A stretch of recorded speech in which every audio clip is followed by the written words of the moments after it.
What's going on, everybody? This is Randall Barnes, the founder of HBCU Pulse and the host of HBCU Pulse Radio, in the building for another special edition of the show on today, where we are talking about HBCUs and politics, specifically an SGA president that has achieved a monumental goal in his career of service that's going to span 80, 90 years. He going to be out here making things happen, making change happen. Listen, I have Anthony Kenney in the building, a local congressman in Baton Rouge, Southern University alumnus. This is my guy, Anthony Kenney. How you doing, man? Yeah, what's up, my good brother Randall, man? Oh my God, this is a full circle, right?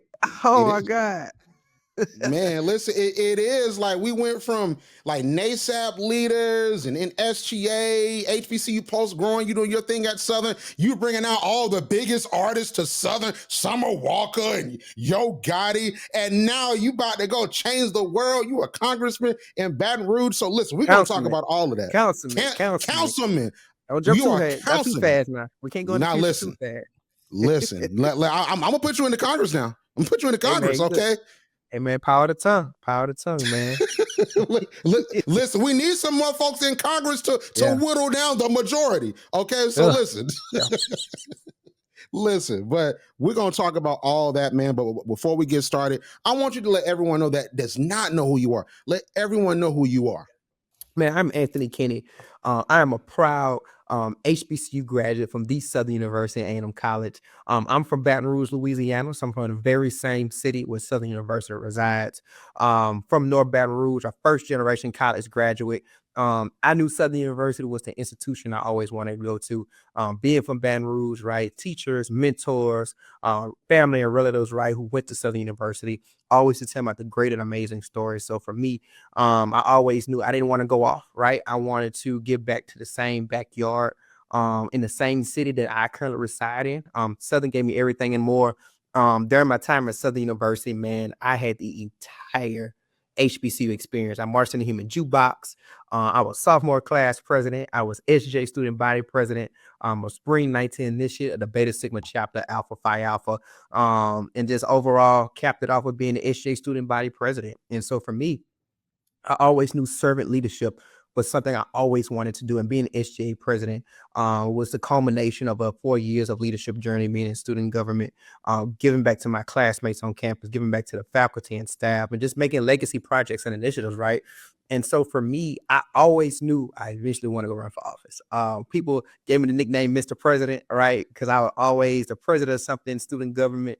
And so, but that nickname just embodied the belief people had in my leadership, my skill set, and who I am as a person. So I never took it for granted. It was a very humbling experience going to Southern University, one of the best HBCUs, right? And so for me, I recently was just elected the Metro City Councilman in East Baton Rouge Parish District 2. So that is the very same district where Southern University resides, right? So I'm a councilman in the same area of my HBCU. And so for me, it's the same area Southern is in, same area I went to high school, same area my parents went to high school, my entire family was born in, I was born in. So for me, I was elected one of the youngest councilmen in East Baton Rouge Parish history. So I am currently the youngest elected official in East Baton Rouge Parish as of today. And so I did it, historic election, right? I went into the runoff. I was in the election with 4 people at first, right? So I made it to the runoff, being this other guy. And then, man, I pulled off the win with a 52% win advantage. And so it's been a very humbling and truly blessed experience. I tell people running for office is something, it's not for the faint of heart, but it's for those who have the heart of the community. And so I'm very excited to be here. Southern and student government gave me everything I needed to be where I am today as a new city councilman. So I'm very excited to serve my community and see what the future may hold. I love it. I love it. So let's go sort of walk it down and just talk about the HBCU experience. Then we're going to talk about you being a councilman. So how did your HBCU experience, you named so many amazing things within your HBCU experience that you've done. How did your HBCU experience influence your approach to public service and also governance? So one thing we always brag about our institutions, right, including Southern University, it's a family environment, right? Southern University embodied as service. It's the foundation, all of that you do. And so for me, being at Southern University, being in student government, we was always taught to always be a servant, right? Be a servant leader, like serve others, never about yourself, right? The work that you do shall speak for you. But I can tell you, Southern University embodied everything for having a sense of community, have a sense of pride for where you're from, right?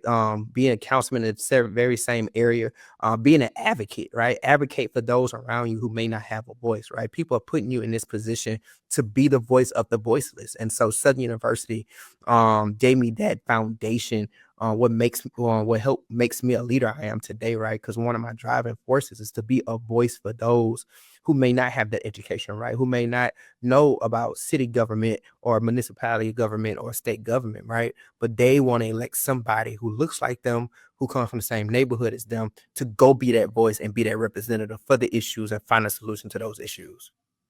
Listen, so I think that is amazing. And one thing that's amazing about the HBCU experience is there's moments. And I think that's something that a lot of people don't understand about the college experience, but especially the HBCU experience, is that oftentimes with our experience, moments define that experience. So we're going to talk about some moments in your experience. And I have to start with the time you asked a question to Barack Obama. So I told you before this interview, I said this is going to be your definitive interview, okay?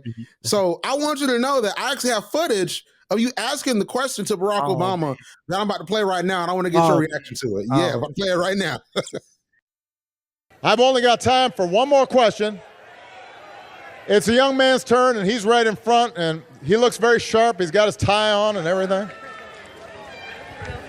How you doing, Mr. President? How you doing? What's your name? My name is Anthony Kenney. I am an 18 mass communication major, and I go to the Southern University A&M College.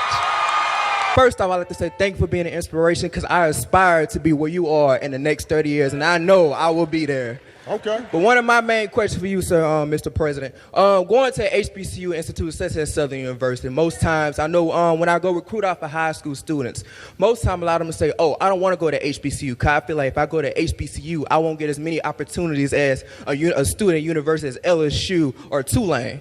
So what is your take of advice to students like me, thousands of students like me who go to HBCUs, and us finishing the course in order to be great leaders in this society? Okay. All right.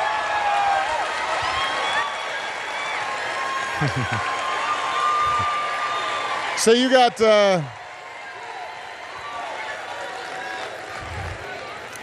you got some folks voting for you already. But was he wrong though? Was he wrong? He was not, man. He spoke it. He spoke it. Oh my goodness, man. Yeah, all the feels again. All the feels, man. Oh so my goodness. You gotta walk us through it, okay? So you have Barack Obama that comes to Baton Rouge for a town hall. This is in 2016, January 2016. This was, of course, the final year of his presidency. Okay, so I want you just to color it in and walk us through like how that happened. Man, so me and my mom had got tickets to go. Oh man, when I tell you, the city was buzzing, right? Like you got the president of the United States, the first African-American president coming to Baton Rouge, right? And so I could not miss that moment, right? Like I told my mom, we got to get there. So we was able to get some tickets. Man, we stood in line to get in there since 4:30 that morning. You had to stand in line, right? You got to go do the TSA checkpoint, Secret Service, all that, right? You know, that still was a thing, right? And so you had to get to the location at the high school, McKinley High School, which was the oldest African-American high school in Baton Rouge. So he came to that, it serves significance in history, right? Because that was actually the first high school in Baton Rouge that allowed African-Americans to get an education during segregation in Baton Rouge. And so to be there, be in line that early, we got in, right? And so, man, it's just, I don't want to say we snuck to the front, right? But I would say God just made it work. And so he got to the Q&A portion. I let the lady who was working the event know I want to ask a question, right? And so, everybody's trying to ask President Obama a question. And so happy, man, it was just a flash. It's a flash of lightning. And I asked the question, and that moment happened. When I tell you that moment, I mean, tell you, I don't know. I just feel like I was prepared for the moment, right? I just saw President Obama as, somebody about to ask a question to, right? So all the feel without my body, but I feel like that question was something significant because at the time it was a big notion about HBCUs in comparison to PWIs. So I think the conversation needed a spotlight, right? And I think it played a domino effect because our HBCUs are now seeing an uptick in enrollment due to like DEI rollbacks and stuff like that, right? And major institutions. And so I think President Obama always had been a fan of HBCUs, right? So I'm not saying he never was, but I think the conversation needed to be driven. And I'm glad he was able to give a good response about it. But just overall, man, I just wanted to use that moment to push something and put a spotlight on a topic that was very needed. And so I knew that conversation around HBCUs and PWIs was needed, man. It made on Roland Martin. It made on some national outlets, right? Some outlets try to spin it like President Obama don't care about HBCUs, but that wasn't the case, right? He is a president of the free world. He's a president of everybody.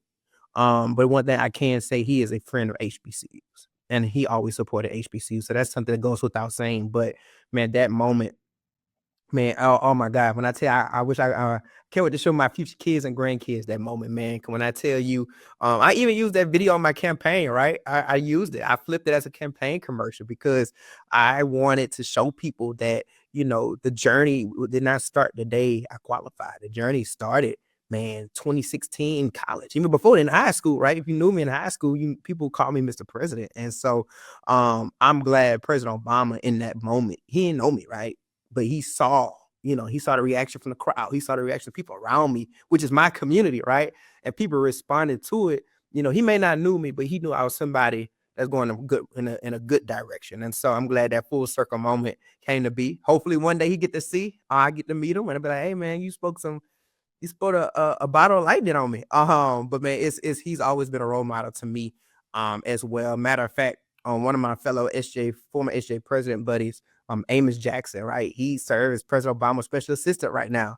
And so I said, man, I text him when I won. I say, man, show Obama that video for me. I don't know if he did or not, but hopefully one day I'm gonna put it out there. I may have a conversation of a full circle moment with President Obama and say, man, thank you for touching my shoulder in that moment and giving me something for the rest of my life. It may seem minute to him. He may not think about it, but for me, being a neighborhood kid to have that moment, that was something I will always take with me the rest of my life. Hey man, listen, that's amazing. Just for the folks that might want to know his answer to that question, just for the sake of time, he essentially talked about how HBCUs are important, how HBCUs graduate so many amazing leaders in civics and in politics and in medicine, and he sort of walked through sort of the issues that HBCUs face, and also giving African American students the opportunity to have a wide range of options, both of schools to attend and also how to pay for the schools they're attending, because that's Sally made them student loans ain't no joke, because I'm paying for them too. Been knocking that knee a couple times. Been trying to. You see, but see, you a councilman. I just you need to knock back. You a councilman now. You're right. I'm giving public service, man. Listen, that public service forgiveness now. Yeah.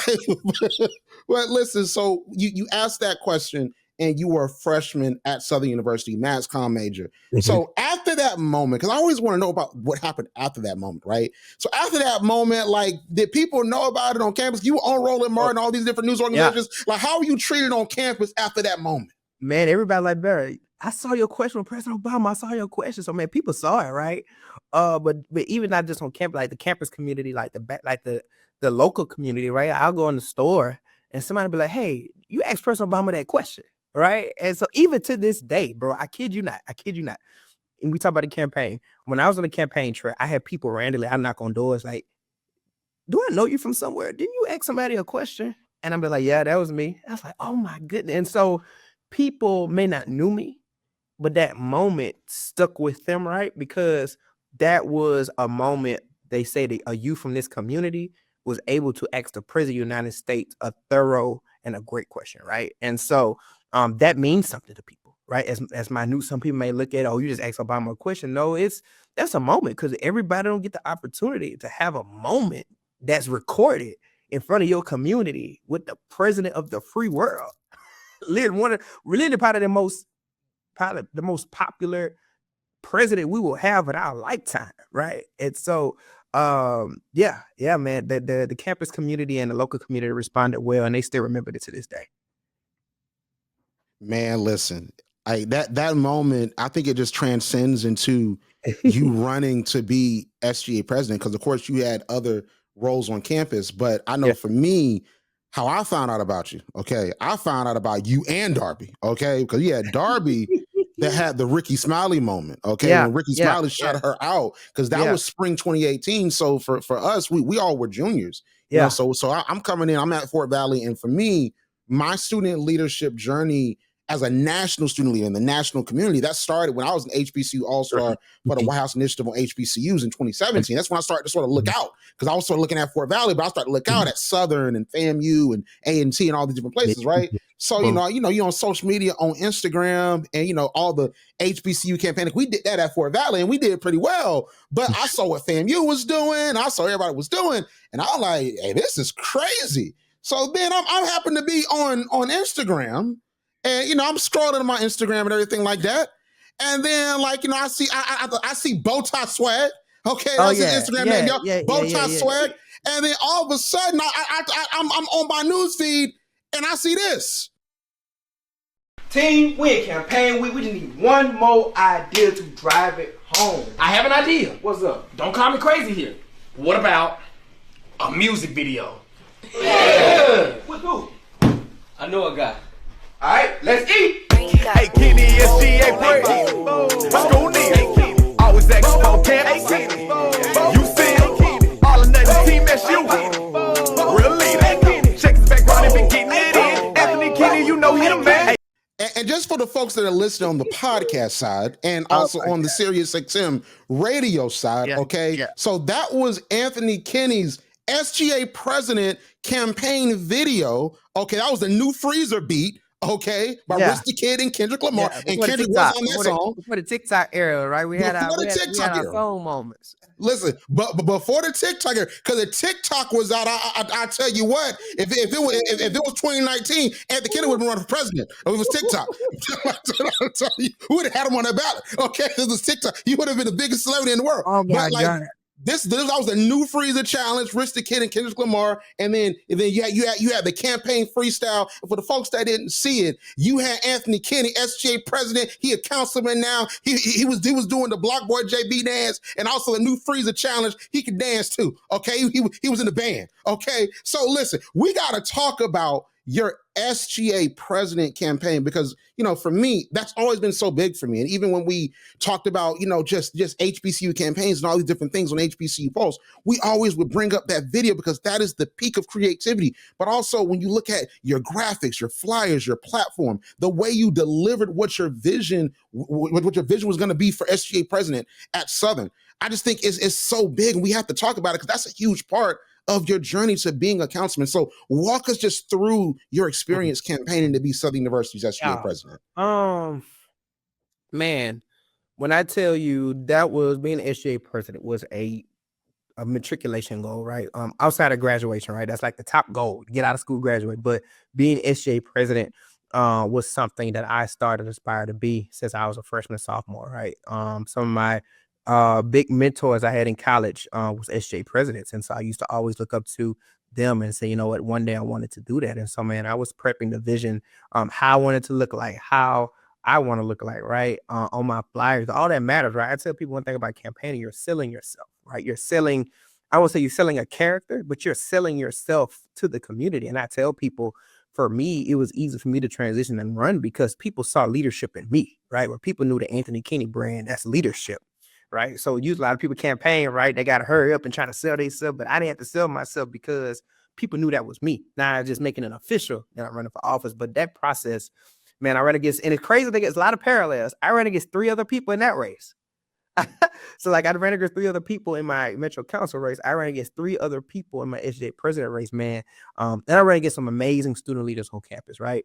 But for me, it was boots on the ground, right? Going to talk to people, talking to people who may not get a conversation for that popular kid on campus, who may not get a conversation, or who may not be in tune to the in crowd of social media and the student government and student life part of Southern. But going and talk to people and being a people's person, right? I pride myself on actually, I never looked at being popular, right? People knew me, right? But I was never grounded in that. I was grounded in going to talk to people. I was grounded in going to have conversation with those that may not feel like they have a voice at the table. But for me, man, the creativity is what drove the campaign, right? Having videos, right? Doing the videos, doing the music video. When I tell people, man, that was the most well-kept secret weapon that we had, bro. When I tell you, if I didn't had nobody sign no type of NDAs for that project, but I told people, look, just meet at this location. listen to this song, come up with a dance, and just meet me here, okay? And so it's like, if you know, you know. And man, when I tell you, man, we recorded that video to almost 2:30 in the morning, right? A friend of mine let me borrow this office space, where I said, look, man, I need an office space to look on presidential. And man, when I tell you, we honestly did not plan out that video. We just that video just happened. It just happened, right? And so we had enough creative people, like friends was in the room. We're like, hey, we're going to do the freezer challenge. We're going to have you do a speech in the beginning. We're going to do it a skit, and we're going to put it all together. So we didn't have no predetermined skit. We just knew the song we was going to do. And then I had a friend, his name is Boo Milton, right? He's all across the world doing some amazing work. He was a rapper at the time, right? High school friend. And I said, hey man, I need a song for my campaign. And so I said, look, do the new freezer beat, because the freezer was the thing then, right? That was kind of like the dance, the trend. I said, man, look, can you do me a campaign song, the new freezer beat? He said, bet, I got you. So everything just came together. When he sent me the song, man, he sent it back. It sounded like it was a professional song. He actually did it in a real life studio and everything, man. I said, bro, I need you in this music video. And so the last piece of the puzzle, right? We had to go get the mascot. I said, man, I need the mascot. I need the Lakumba mascot in this video. So pulled a couple strings, right? We're supposed to, but you know, no here, no there. But we was able to get Lakumba, man. When I tell you, the magic just happened. And when I tell you, we just had a blast, man. When I tell you, when we dropped that video on campus, we saved that. Well, when I say we saved that video until like that Wednesday, probably that Wednesday or Thursday, because normally people know who they voting for by that Wednesday, right? By Thursday, people know who they vote for. Like the swing is over unless something crazy happen. But by Wednesday, I always tell people know who they're voting for. So we dropped that video that Wednesday night. And man, when I tell you, people, it just took off. Like, oh my God.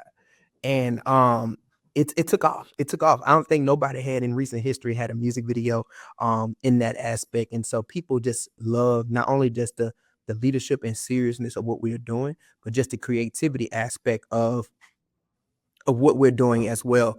And that's what people need, right? People was looking for a leader who had that balance, right? Who gonna take care of business, who gonna sit in these boardrooms, advocate, but also a man of the people, right? A leader of the people, right? A relatable leader of the people. Because I told people, like, I'm from Baton Rouge, right? Like I wasn't born with a silver spoon and stuff like that. Like I'm born to siblings, man, who dance, have fun and stuff like that. So I wanted to stay rooted in who I am, but also show people like I am multifaceted, right? And so people respected that. Man, when I tell you election day, oh my God, it was a roller coaster ride. Oh my goodness. Like I could tell the only other moment I can really relate to is winning Metro Council, right? But when I tell you just being able to say I won defiantly, right? I won by almost 600 votes. And so it was a defiant win. And I tell a lot of people when I run elections, man, I want to make a statement, right? I don't want it to be no type of wiggle room to say, oh, I got it by the skin of my hair. Like I wanted people to know that I won this race defiantly, and the people spoke. And so, of course, had some amazing competitors, amazing friends. To this day, we all good, right? We all joke about it now, right? So we all good. But just overall, you know, that day, and people still talk about it, right? Like, man, Kenny, man, I remember one day, man, I was in the drive-thru. I forgot what fast food place. They're like, man, you was my president. You was my president. And man, when I tell you, it just brings a sense of not say relief, but a sense of like pride, right? Because people remember you like you was their president of the United States, right? And people remember that. But I always tell people it's not about what you do and how you do it. It's about how you make people feel, right? And my goal is to make people feel like they was important, they was a part, and they knew they had a president that they was proud to be voted in. They had voted in for that role. Listen, I love it. If you're just now joining us, I'm talking to Anthony Kenney, Southern University alumnus. He was SGA president at Southern University 2018, 2019, and now he's the councilman of District 2 in East Baton Rouge Parish, and that is actually the district that Southern University is in. We're talking about just his journey to get to this moment, and we just talked about him being SGA president. So we have to level set and talk about you being SGA president. So walk us through just your tenure really quickly and some of the things that you accomplished as SGA president.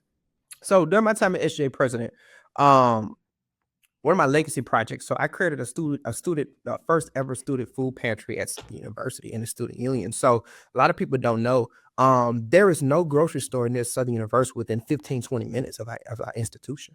So our institution lies in North Baton Rouge, which has been economically disadvantaged for over a decade. So the nearest grocery store is 15, 20 minutes on the other side of town.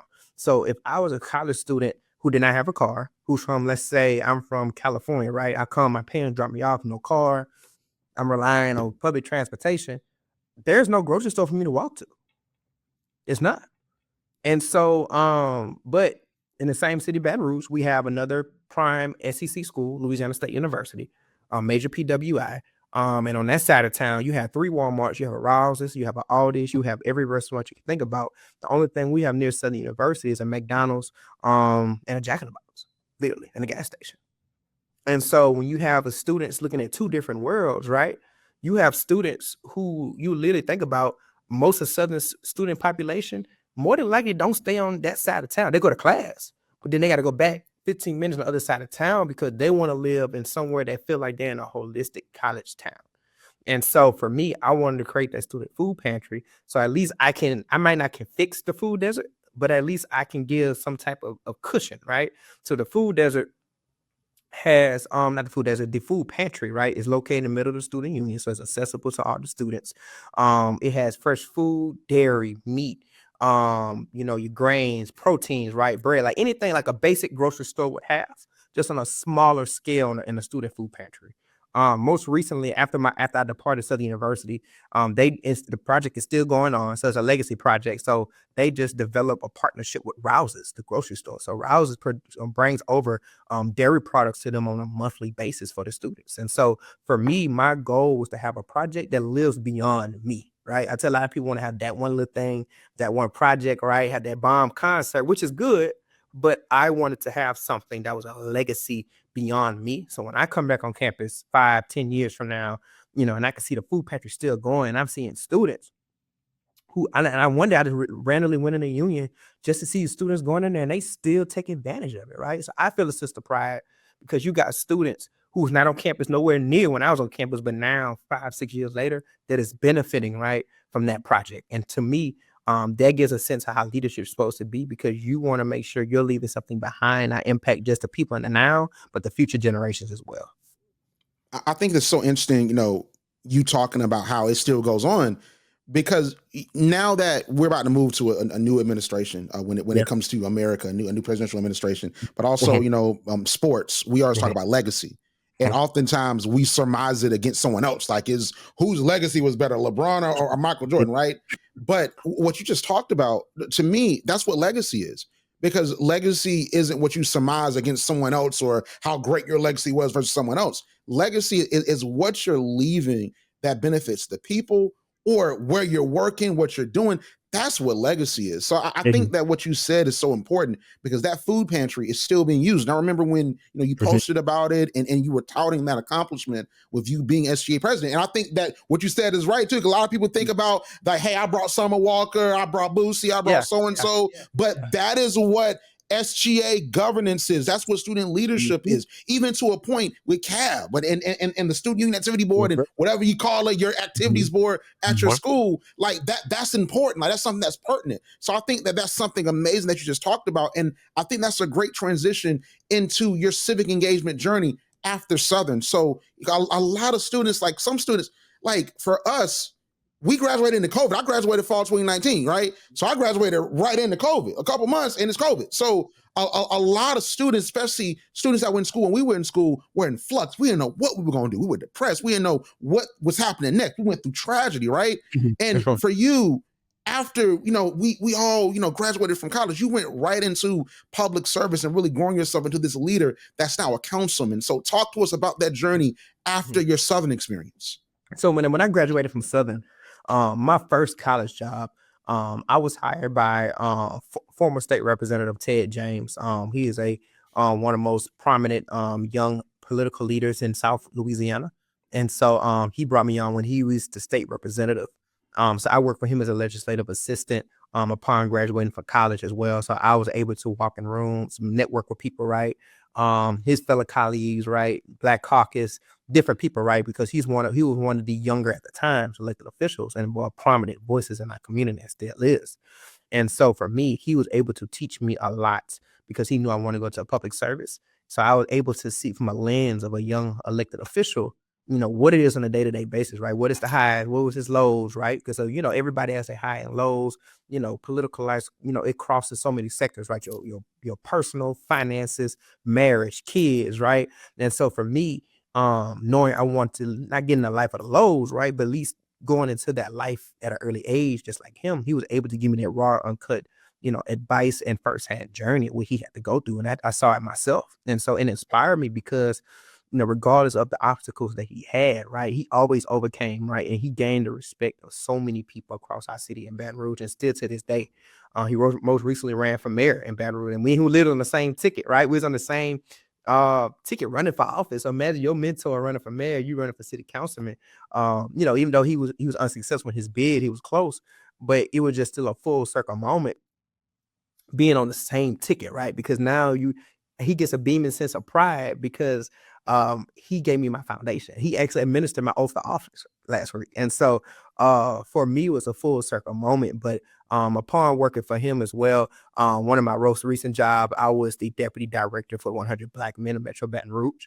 And so I was able to facilitate programming for over 500 youth in the Baton Rouge community and overseeing the marketing and communication. So for me, giving back to the community, giving back to the youth, giving back to so many people around me, right? My goal is to ensure the kids behind me has an easier path than I had. And so my due diligence, even my role as city councilman, is to ensure that they have a softer foundation to land on. Like my mentor, and I end with this on this note, he always told me, we all benefit from a shade of a tree we did not plant. Right. And it's our job to ensure that tree stays healthy. It's our job to ensure that tree stays healthy so others behind us can enjoy that shade as well. And so we have to protect that tree. And so, I always take that with me because I have to protect the very same tree. So when there's another Anthony Kenney, right, who want to run for office, who's student body president from somewhere who want to run for office in Baton Rouge, right? Like I'm making sure I'm do my due diligence to take care of that tree so they can benefit for they can benefit from the benefits of those that came before them to ensure they have an easier journey than those that came before us as well. Man, listen, that's service. Like that's servant leadership you talked about. Like that's what we learn at HBCUs. That's what you learn in the capacity being in SGA. So you won the District 2 seat by 255 votes. That's a very narrow margin. You said 52% that you won by around 52%. So what are some strategies that you used that aided and you connected with constituents? Because I want to ask this because, of course, we have election season coming up. It's the start of the new year. And you have some schools, they're going to start campaigning in February. So there's some schools that are already gearing up. And if the folks know, you should have been preparing about 2 years ago if you want to run for Mr. and Mr. SGA President. You should have been planning before you were born. Okay, that's a 2-year run. That's a 2-year run. And I tell people don't jump up day before qualifying and run for office. Don't do it. Not student government. Don't do it. It's only a 1%. I say it's a 1% of people I have seen be successful at it, and 9 times out of 10 they had they got a little reputation on campus. But that ain't for everybody. Don't do that. It's not. So what I want to have people know, because I know it's gonna be students that are listening to this, right? Yeah. So I want to parallel real life, because what we call real life, and really running for a position versus running for a position on campus, which is very much still important, but it's the same strategy. So I want you to talk to us about how you won your race and the strategies that you deployed to win your race as councilman and that District 2 seat. So, man, we targeted chronic voters, right? So when you're running for office, like in a real life election, like I did, you have what you call your chronic voters and your everyday, just regular people, just regular, I'll just go vote just one time and that's it, right? So those chronic voters are people that at least 90% they're going to go to vote. Right. And so the strategy is to target those people because either they're more engaged in what's going on, they vote on a regular basis, and they're more in tune to the election process. Right. Because, unfortunately, everybody's not a chronic voter. In a realistic world, everybody should be a chronic voter. But our goal was to attack those who vote on a daily basis because there's a higher chance you're going to drive them out to go vote. And so for us, knowing I was a first time candidate, everybody else in my field ran for office at least 2 times before. I had a little bit more name recognition, right? But for me, we drove that in Baton Rouge. We do not have no leadership under the age of 30 in East Baton Rouge Parish, right? A lot of us talk about giving to the next generation. A lot of us talk about preparing our next generation to lead. So for me, I linked in on my youth as not being a weakness, but a superpower, right? We need more young people in the fight. Oftentimes, we just tell young people, oh, just go vote, be engaged to what's going on, which is fine. But another component people be scared to talk about, our young people need to run for office. They need to run. We can't just have people 40, 50, 60 years old running for office, right? Nothing wrong with them at that age, but you need a good, healthy combination ecosystem of people that's 25, 27, 45, 50. You need that multi-generational approach. But if not, that generational voice from 18 to where they qualify to vote to my age, 27, 30, it's a gap. And so when it's time for them to get ready for lead, they're not going to be prepared because guess what? We did not provide the proper village and support for them to run. So for us, our motto was the future is now, right? The future is not tomorrow. The future is not 30 years from now. The future is now. And so for us, being a new candidate, right? Like, I'm new to the field, right? So I'm not politically damaged or I'm not politically swayed, right? Like I'm coming in with a fresh voice and fresh visions for this community. Like Scotlandville, North Baton Rouge, right? District 2 is one of the most historic communities, right? Because we used to be one of the most thriving economic communities in Baton Rouge. But unfortunately, due to economic disadvantages that happened, all those resources went to the other side of town. And so for us, that goes back, like we don't even have a grocery store in our immediate community. And so for us, instead of trying to do the same thing over and over again, which is called insanity, we need to try something new, right? What we noticed as well, people in our community was working in silos, right? You got 3 different people working on a grocery store project. You got 3 different people wanting to fix the roads. Why we're not working at lockstep, right? Why do we don't have one defined plan for this community, right? Because it's already slim resources. So we don't need 5 different organizations pulling from a small bag of resources. It's not. You're going to still be disadvantaged, right? So my goal was to shoestring in and unify the entire community.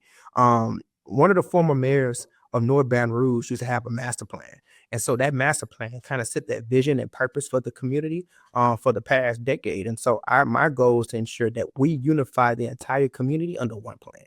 And so we want to make sure that our community has a unified master plan that's going to drive impact, drive economic development, drive public safety, drive a holistic plan that the community get behind. Not just what the council person do, not just what the state representative do, not just this crazy random organization, but the community plan, right? The community voice got behind it and drove this plan because in the next 10 years, right, regardless, I'm not in council seat anymore, somebody else is councilman, state representative, we have a defined plan that exists, right? So nobody have to shoot in the dark about what to do in the community. It's a leaned in plan that everybody from every point in this community will lean in on, so we all can pull towards the same direction. So my goal is to have a unified plan to unify the community, to drive impact, and also make sure we're bringing new and fresh ideas to a community that's already have everything that it need, but the council person has to be the ambassador, right? We have a lot of people that are advocates. We have a lot of people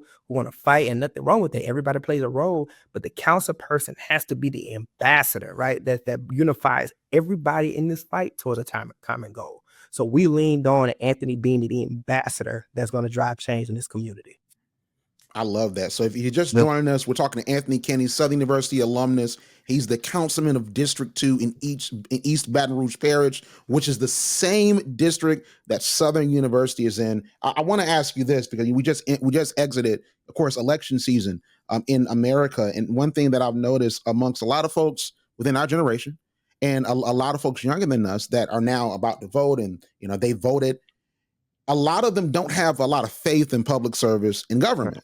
Because a lot of folks look at politics and politicians as if they're untrustworthy and, they're only in it for themselves. They're in it for their donors and lobbyists, right? And I think that oftentimes that jades a lot of people from the process when it comes to voting, where they're not chronic voters because they think my vote doesn't matter because it's this special interest person that's actually giving so-and-so some money, and that's what they're advocating for. And, one of the things that I really want to do with my platform especially is I want to give people a faith within the process and the system, because government isn't the only way you make change, but it's one of the most effective drivers for change to be created on an incremental basis, sometimes on a grand basis. So what is your, response to folks that don't believe in the system, that don't believe that voting works, that don't believe in government? What is your response to the folks in our generation that feel that way? Man, politics affects everybody, right? regardless what your job occupation, what you do, you in office, you run for office, you're just an everyday citizen. Politics affects every part of our lives. Now, I'm not saying you got to be a councilman.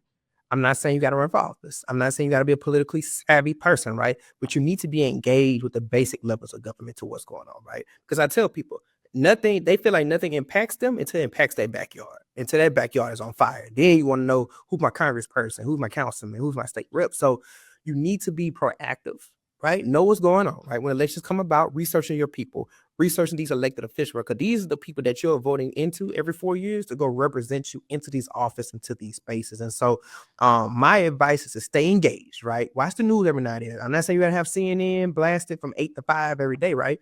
But tune in to what's going on, right? Most recently, we had the terrorist attack in Louisiana, right? In New Orleans.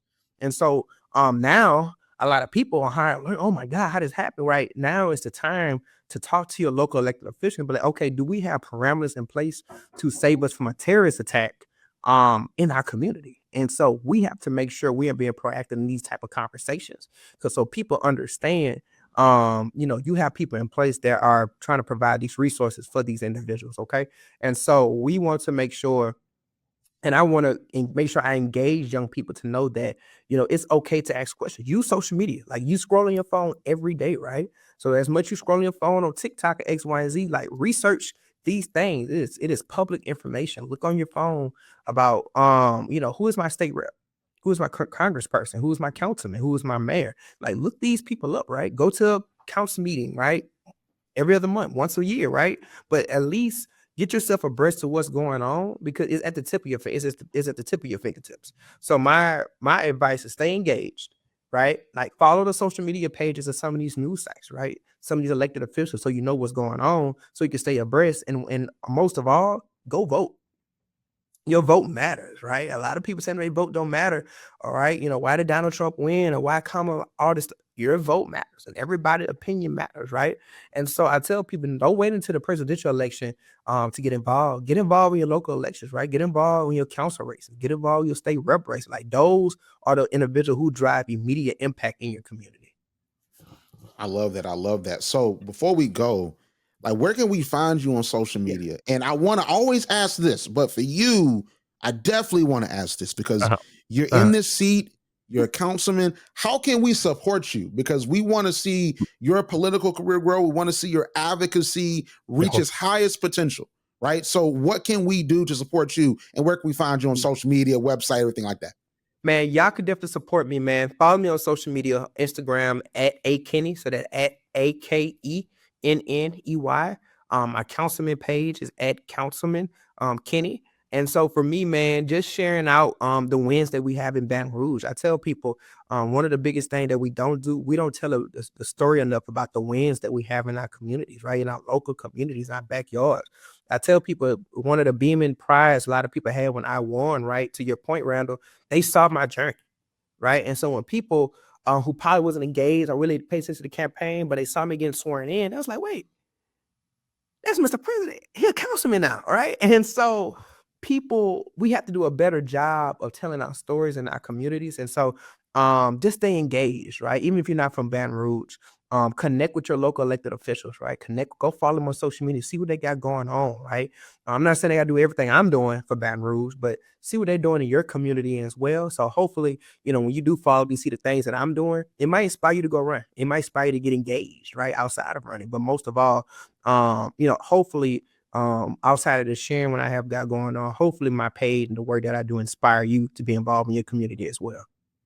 I love that. I love that. Listen, Anthony Kenney, Southern University alumnus, former SGA president, and the councilman of District 2 in East Baton Rouge Parish, which I want to say once again, because people didn't know, because this is big, okay? This is the district that Southern University is in. So Anthony Kenney went from SGA president to now representing the same district that Southern University, his HBCU, is in. That is public service. That is what you do. And that's just what we do at HBCUs too. So people want to play. That's what we do at HBCUs. That's what we do. And I want to say too, because I was SGA. Okay, I wasn't president, but I was SGA. That's what we do in SGA. That's what we do. Make changes. Okay. And producing leaders, man. Producing leaders. Producing leadership for the future, man. That's what they do. That's what they do, man. That's what we do. Brandon, I appreciate you so much, my brother. I want to give you your flowers, man. Let me tell you something. You have done so much amazing work, even almost a decade later from when we met in undergrad, bro, to see that you continue living your dreams, bro. I commend you. Kudos to you, my brother. Anyway, I continue to support you, man. Continue telling the stories, bro. Continue telling the stories of our institutions, because, you know, it matters that we are having spaces and we have platforms like yours that telling our stories. I appreciate you so much, my brother. You know, it's always love.